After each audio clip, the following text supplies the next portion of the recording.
শহরের কোলাহল থেকে দূরে পাহাড়ের ঢালে একটা পুরনো ডাকবাংলোতে রাত কাটাতে গিয়েছিল অয়ন। ঝোড়ো হাওয়া আর বৃষ্টির জন্য সেদিন সে ছাড়া আর কোনো বোর্ডার ছিল না। রাত তখন গভীর। অয়ন তার ঘরের জানালার পাশে বসে বই পড়ছিল। হঠাৎ মনে হলো বারান্দায় কেউ একজন পায়চারি করছে।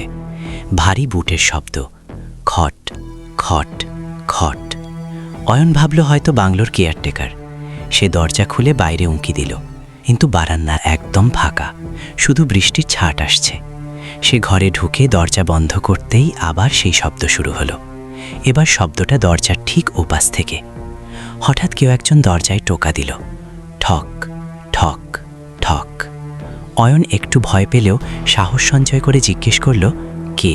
কেয়ারটেকার সাহেব? ওপাশ থেকে কোনো উত্তর এলো না, কিন্তু দরজার নিচ দিয়ে একটা হাড় হিম করা শীতল বাতাস ঘরের ভেতর ঢুকতে লাগল। অয়ন লক্ষ্য করল দরজার নিচের ফাঁক দিয়ে একটা কালচে তরল গড়িয়ে আসছে। রক্ত নয়, যেন পচা পুকুরের জল। সে আতঙ্কে পিছিয়ে গেল। ঠিক তখনই জানালার কাঁচটাতে কেউ সজোরে নখ দিয়ে আঁচড় কাটতে শুরু করল। অয়ন জানালার দিকে তাকাতেই তার রক্ত হিম হয়ে গেল।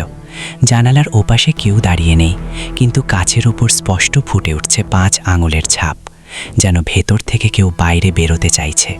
ভয়ে অয়ন চিৎকার করতে গিয়ে দেখল তার গলা দিয়ে কোনো শব্দ বেরোচ্ছে না। ঘরের টেবিল ল্যাম্পটা দপ করে নিভে গেল। ঘুটঘুটে অন্ধকারে সে অনুভব করল তার ঠিক কানের কাছে কেউ একজন খুব ফিসফিস করে বলছে, এ ঘরটা আমার ছিল, তুমি এখানে কেন? পরদিন সকালে কেয়ারটেকার এসে দেখল ঘরের দরজা ভেতর থেকে বন্ধ। অনেক ডাকাডাকির পর দরজা ভেঙে দেখা গেল ঘর একদম খালি। বিছানাটা পরিপাটি করে গোছানো, শুধু জানালার কাছে রয়ে গেছে একটা পুরনো শুকিয়ে যাওয়া হাতের ছাপ। অয়নকে আর কোনোদিন খুঁজে পাওয়া যায়নি।